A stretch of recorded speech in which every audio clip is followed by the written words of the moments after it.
తమిళనాడు రాజకీయాల్లో ఇప్పుడు అన్సర్టనిటీ కొనసాగుతుంది. ఒకవైపు 108 సీట్లతో సింగిల్ లార్జెస్ట్ పార్టీగా నిలిచింది విజయ్ టీవీకే పార్టీ.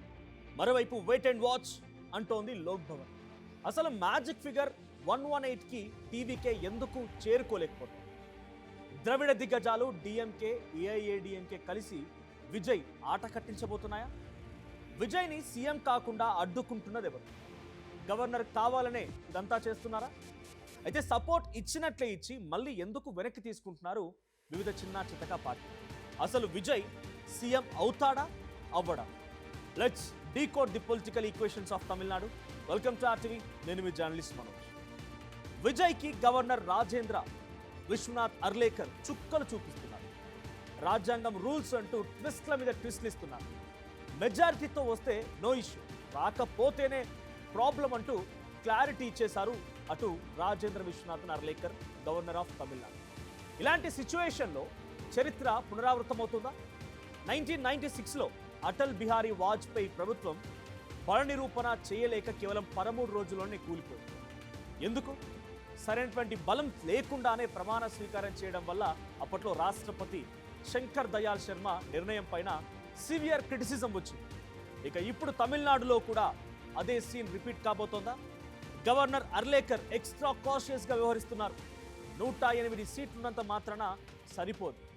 118 మంది ఎమ్మెల్యేలు ఫిజికల్ సపోర్ట్ ఉండాలని కండిషన్ పెడుతున్నారు governor.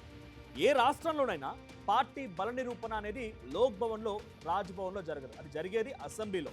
The power must be proved on the floor of the house, not in Raj Bhavan or Lok Bhavan. ఇలాంటి ఘటనలతో ప్రభుత్వాల ఏర్పాటులో గవర్నర్లు వ్యవహరించాల్సిన తీరుపైన ఎస్ఆర్ బొమ్మాయి కేసులో సర్కారియా, పూంచి కమిషన్లు కీలక సూచనలు చేశారు. సుప్రీంకోర్టు కూడా వీటినే సమర్థించింది. అవేంటంటే సర్కారియా, పూంచి కమిషన్ల సూచనలు, సుప్రీంకోర్టు మార్గదర్శకాలు, తీర్పుల ప్రకారంగా రాజకీయ పార్టీలను ప్రభుత్వ ఏర్పాటు కోసం ఆహ్వానించేందుకు గవర్నర్లు ప్రాధాన్యత క్రమాన్ని పాటించారు. తొలుత ఎన్నికల ముందే ఏర్పడినటువంటి కూటములను ప్రీ పోల్ అలియన్స్ను పరిగణలోకి తీసుకోవాలి. ఏదైనా కూటమికి ఎక్కువ స్థానాలు వస్తే, అంటే మ్యాజిక్ ఫిగర్ దాటితే, వారిని ముందుగా ప్రభుత్వ ఏర్పాటుకు ఆహ్వానించాలి. లేదు, ముందుగా ఏర్పడినటువంటి ఏ కూటమికి మెజారిటీ రానప్పుడు ఎన్నికల్లో ఎక్కువ సీట్లు గెలిచినటువంటి సింగిల్ లార్జెస్ట్ పార్టీని ప్రభుత్వ ఏర్పాటుకు పిలవాలి. ఎన్నికల తర్వాత పలు పార్టీలు కూటమిగా ఏర్పడి పోస్ట్ పోల్ అలియన్స్ మెజారిటీ ఉందని గవర్నర్ను సంప్రదిస్తే ఆ కూటమిని ప్రభుత్వ ఏర్పాటుకు పిలవచ్చు. చివరిగా ప్రభుత్వంలో భాగం కాకుండా బయట నుంచి మద్దతిచ్చే పార్టీలతో సంకీర్ణ ప్రభుత్వం కూడా ఏర్పడే అవకాశం ఉంటే ఆ దిశగా కూడా గవర్నర్ పరిశీలించాల్సి ఉంది. కానీ ఏ పార్టీకి మెజారిటీ లేని ప్రభుత్వాన్ని ఏర్పాటు చేసే పరిస్థితి లేనప్పుడు చిట్ట చివరిగా రాజ్యాంగంలోని ఆర్టికల్ 356 ప్రకారంగా రాష్ట్రపతి పాలన కూడా సిఫార్సు చేయవచ్చు. మద్దతిస్తున్న పార్టీల నుంచి ఎమ్మెల్యేల సంతకాలతో కూడినటువంటి లేఖలు గవర్నర్ తీసుకోవాలని, అవసరమైతే స్వయంగా ధృవీకరించుకోవాలని పూంచి కమిషన్ సూచించింది. అయితే సుప్రీంకోర్టు కూడా దీన్నే అనుసరించాలని అప్పట్లో ఆ కేసులో చాలా కీలకమైన తీర్పునిచ్చింది.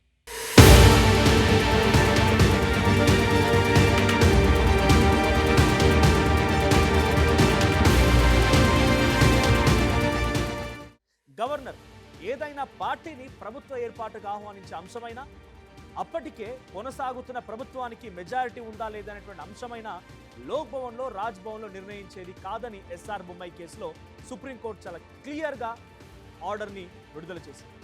అసెంబ్లీ మాత్రమే, అంటే ఫ్లోర్ ఆఫ్ ది హౌస్లో మాత్రమే ఆ టెస్ట్కి, బల నిరూపణకి కీలకమని తెలిపింది అప్పుడు సుప్రీంకోర్టు తీర్పు.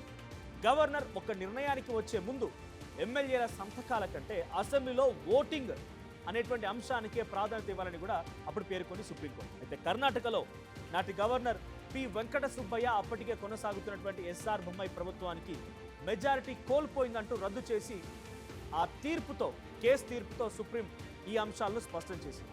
అయితే కొత్త ప్రభుత్వ ఏర్పాటుకు అసెంబ్లీలో బల నిరూపణ కోసం 30 రోజుల వరకు మించి గడువు ఇవ్వొద్దని సర్కారియా కమిషన్ సూచించగా, ఎమ్మెల్యేల కొనుగోళ్ల వంటి అంశాలను నియంత్రించేందుకు వీలైనంత తక్కువ గడువే ఇవ్వాలని పూంచి కమిషన్ స్పష్టం చేసింది. అయితే సుప్రీంకోర్టు ఈ సూచనను పరిగణలోకి తీసుకుంది. 2018లో కర్ణాటకలో యడ్యూరప్పకి, 2019లో మహారాష్ట్రలోని గవర్నర్లు ఇచ్చినటువంటి గడువులకి తగ్గించి వెంటనే బల పరీక్ష నిర్వహించాలని చెప్పి ఆదేశించింది. ఆ 2 సార్లు కూడా సదరు ప్రభుత్వాలు బల రూపంలో విఫలమైపోయి కూలిపోవడం మనం గతంలో చూసాం. అదొక గమనార్హమైన అంశం. కాగా రాజ్యాంగంలోని ఆర్టికల్ 174 ప్రకారంగా ఏ పార్టీకి మెజారిటీ లేని ప్రభుత్వాన్ని ఏర్పాటు చేసే పరిస్థితి లేని సమయంలో గవర్నర్ అసెంబ్లీని రద్దు చేసి మళ్ళీ ఎన్నికల నిర్వహణకు సిఫార్సు కూడా చేయవచ్చు. ఇకపోతే 1998 లోక్సభ ఎన్నికల్లో కూడా హంగ ఫలితాలు వచ్చాయి. బీజేపీ పెద్ద పార్టీగా నిలిచింది. ఈసారి నాటి రాష్ట్రపతి కేఆర్ నారాయణ్ కొత్త సాంప్రదాయానికి తెరతీశారు. జయలలిత, అన్నాడీఎంకే పార్టీ సహా మద్దతిస్తున్నటువంటి పార్టీల నుంచి లేఖలు తీసుకొని బీజేపీని ప్రభుత్వ ఏర్పాటుకు ఆహ్వానించారు. ఆ ప్రభుత్వం కేవలం 13 రోజుల్లోనే 13 నెలల పాటుగానే కొనసాగింది. ఆ తర్వాత కుప్పకూలింది. ఇక 1996లో లోక్సభ ఎన్నికల్లో 161 అంటే 161 సీట్లతో బీజేపీ అతిపెద్ద పార్టీగా అవతరించింది. కానీ మెజారిటీకి దూరంగా ఉందనే ఆ పార్టీ ఉండిపోయింది అలాగే. అయితే ఎంపీల బలాబలాలు లెక్కలు చూడకుండానే నాటి రాష్ట్రపతి శంకర్ దయాళ్ శర్మ బీజేపీని ప్రభుత్వ ఏర్పాటుకి ఆహ్వానించారు. వాజ్పేయితో ప్రధానిగా కూడా ప్రమాణ స్వీకారం చేయించారు. కేవలం 13 రోజులే నిలిచినటువంటి ఆ ప్రభుత్వం లోక్సభలో బలాన్ని నిరూపించుకోలేక దిగిపోయింది. ఇక సంఖ్యాబలాన్ని పరిగణలోకి తీసుకోకుండా ప్రభుత్వ ఏర్పాటుకు ఆహ్వానించడం, ప్రమాణ స్వీకారం చేయించిన అంశంతో అప్పటి రాష్ట్రపతి పైన తీవ్ర విమర్శలు కూడా వెలువెత్తాయి. 2018 కర్ణాటక అసెంబ్లీ ఎన్నికల్లో బీజేపీ 104 సీట్లతో అతిపెద్ద పార్టీగా నిలిచింది. అయితే ప్రభుత్వ ఏర్పాటుకు 113 సీట్లు కావాలి.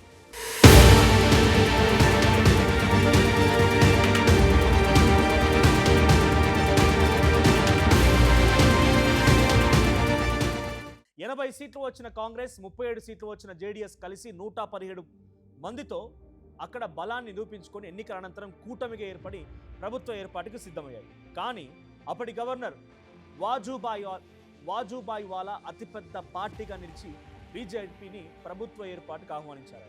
ఇక యడ్యూరప్ప సీఎంగా ప్రమాణ స్వీకారం చేశారు. కానీ బల నిరూపణలో విఫలం కావడంతో 3 రోజుల్లోనే ఈ ప్రభుత్వం కూలిపోయింది. ఇక 2019లో మహారాష్ట్రలో బీజేపీ పెద్ద పార్టీగా గెలిచింది.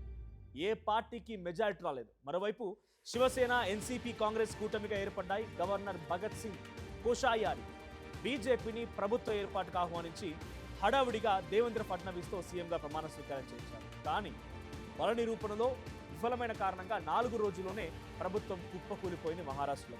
ఇప్పుడు తమిళనాడు పరిస్థితి కూడా అదే రకంగా అయోమయంలో ఉంది. 108 సీట్లు సాధించిన విజయ్కి అధికారం దక్కడం గగనమైపోతోంది.